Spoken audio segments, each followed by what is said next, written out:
I was born in Georgia, and with the exception of me living in Pennsylvania to go to Messiah College, I've spent my entire life in the South, meaning that I've had a lot of tea. In fact, I'm sure if you ever swing by my dorm room, I'll have something like a dozen different kinds of tea ready.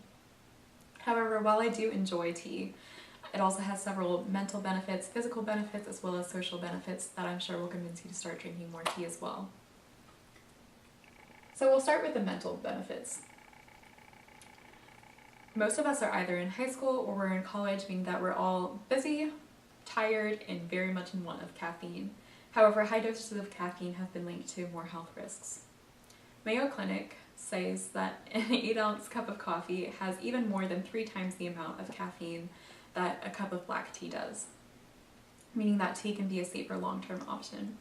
The same resource, Mayo Clinic, cites insomnia, nervousness, restlessness, irritability, upset stomach, and even muscle tremors associated with high dosages of caffeine. And not only that, but Medical News Today links anxiety with high dosages. So many of us can't imagine a day without caffeine, so I'm not saying that you have to stop, but it does mean that drinking a cup of tea instead of something stronger can seriously benefit you. Tea has even more mental health benefits in addition to just being low in caffeine, however. An article from The Telegraph reports on an experiment done in which a group of people were subjected to high-stress situations, and half were given tea immediately afterwards and half were given nothing. And those who were given tea afterwards reported 25% less stress than those who didn't receive anything afterwards, meaning that even just 1 cup of tea can seriously help decrease anxiety levels. Perhaps most impressive is tea's ability to reduce oxidative stress, which is essentially something that creates brain aging and neurodegenerative diseases, meaning that long-term drinking tea can help keep you sharper for longer as well as lower the risk for things like Alzheimer's. Now let's move on to the physical benefits.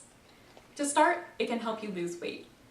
Obviously, coffee and coffee drinks are much more caloric than any kind of tea is, but tea also helps boost metabolism, which helps you break down fat faster. This feature can also be helpful if you've recently lost weight, as people who have recently lost weight frequently suffer from a lowered metabolism. So the act kind of evens each other out, meaning that you can keep off the weight you've worked so hard to lose. WebMD also says that it can help lower cholesterol levels, which can create cardiovascular problems later in life. And it also says that it can lower your chance of getting different cancers. Green tea specifically has a lot of antioxidants, which can help interfere with the growth of bladder, breast, lung, stomach, and other cancers as well.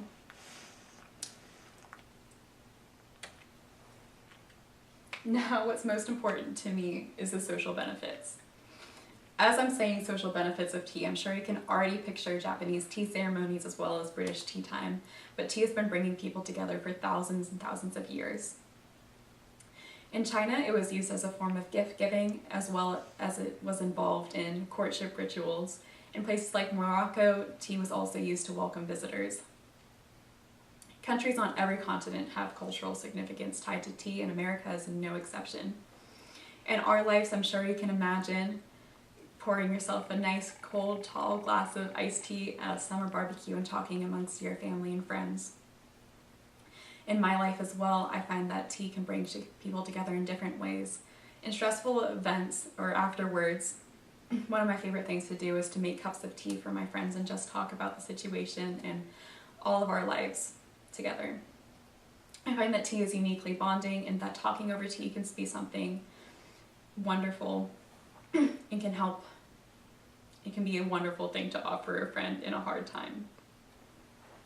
Taking up tea drinking in your life, if only in addition to coffee and other drinks, can open up a place in your life for such occasions with friends. Now, some of us obviously do prefer coffee, but becoming a tea drinker can affect every area of your life, even if it's just a small cup a day or an occasional cup with friends. Thank you.